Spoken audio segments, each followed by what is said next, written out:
2015 movie year end అయిపోయింది. 2016 movie year start అవబోతుంది. 1 year, 365 days, 52 weeks, 90 movies. కొన్ని super hits, కొన్ని బ్లాక్ బస్టర్స్, మరికొన్ని డిజాస్టర్స్.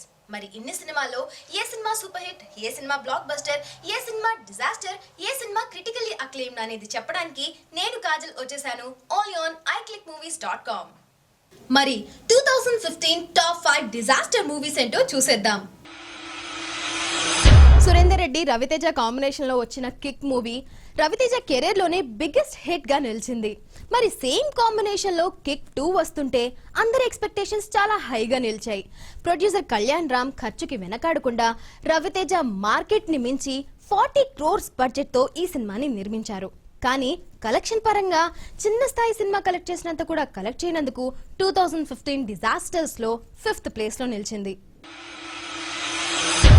సింహ, లెజెండ్ లాంటి పవర్ఫుల్ హిట్స్ తర్వాత నందమూరి బాలకృష్ణ ఫ్యాన్స్ అంతా ఈగర్ గా వెయిట్ చేసిన సినిమా లయన్.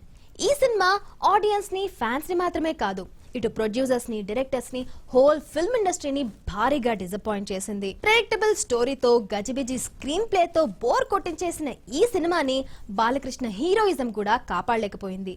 మరి ఇంత డిజాస్టర్స్ మూవీ 2015 డిజాస్టర్స్ లో 4th ప్లేస్ లో చోటు సంపాదించుకుంది. శ్రీను వైట్ల, కోనా వెంకట్ సాధించిన విక్టరీస్ కన్నా వాళ్ళిద్దరి మధ్య జరిగిన కాంట్రవర్సీసే బాగా పాపులర్ అయ్యాయి. వీళ్ళిద్దరూ విడిపోయిన తర్వాత మన రామ్ చరణ్ తేజ్ వీళ్ళిద్దరిని కలిపి మన ముందుకు వచ్చారు బ్రూస్ లీ సినిమాతో. మరి ఈ సినిమా బాగా డిసప్పాయింట్ చేసింది అటు ఫ్యాన్స్ ని, ఇటు ఆడియన్స్ ని కూడా. చిరంజీవి రీ ఎంట్రీ కూడా కాపాడలేకపోయింది ఈ సినిమాని.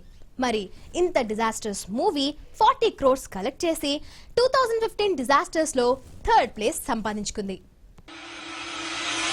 కమర్షియల్ ఫార్ములాని నమ్ముకుని మూవీస్ చేసే తెలుగు సినిమా హీరోలకి ఈ ఇయర్ రిలీజ్ అయిన ఒక అద్భుతమైన చిత్రం గుణపాఠం నేర్పింది. రామ్ ఎనర్జీ, రాశి ఖన్నా, గ్లామర్, దేవిశ్రీ ప్రసాద్ మ్యూజిక్ ఇవేవి వీక్ గా ఉన్న స్టోరీని సక్సెస్ చేయలేకపోయింది. అదే శివం. ఈ మూవీ ఒక సరికొత్త రికార్డ్ ని కూడా సృష్టించింది. రిలీజ్ అయిన అతి కొద్ది టైంలోనే టీవీలో కూడా టెలికాస్ట్ అయిపోయింది. రిలీజ్ అయిన ఫస్ట్ డే థియేటర్స్ అన్ని ఖాళీ చేసేసిన క్రెడిట్ మన శివం మూవీకే దక్కుతుంది. సో 2015 డిజాస్టర్స్ మూవీలో ఈ సినిమా చేరుకుంది టాప్ 2 పొజిషన్ లో. అఖిలిని ఫ్యామిలీ నుంచి 3rd జనరేషన్ హీరో అఖిల్ ని లాంచ్ చేయడానికి నాగార్జున చాలా కష్టపడి, చాలా రీసెర్చ్ చేసి ఫైనల్ గా వివి వినాయక్ చేతిలో ఆ బాధ్యతని పెట్టారు.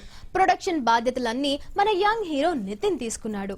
నాగార్జున, నితిన్, వివి వినాయక్ వీళ్ళు ముగ్గురు చాలా కష్టపడి అఖిల్ ని లాంచ్ చేశారు. కానీ ఫలితం మాత్రం చాలా నిరాశపరిచింది. భారీ బడ్జెట్ తో రొటీన్ స్టోరీని చీప్ గ్రాఫిక్స్ తో తెరకెక్కించారు అఖిల్ సినిమాని. ఈ సినిమా ప్రొడ్యూసర్ కి, డైరెక్టర్ కి, బయ్యర్లకి మధ్య గొడవలను కూడా పెట్టించింది.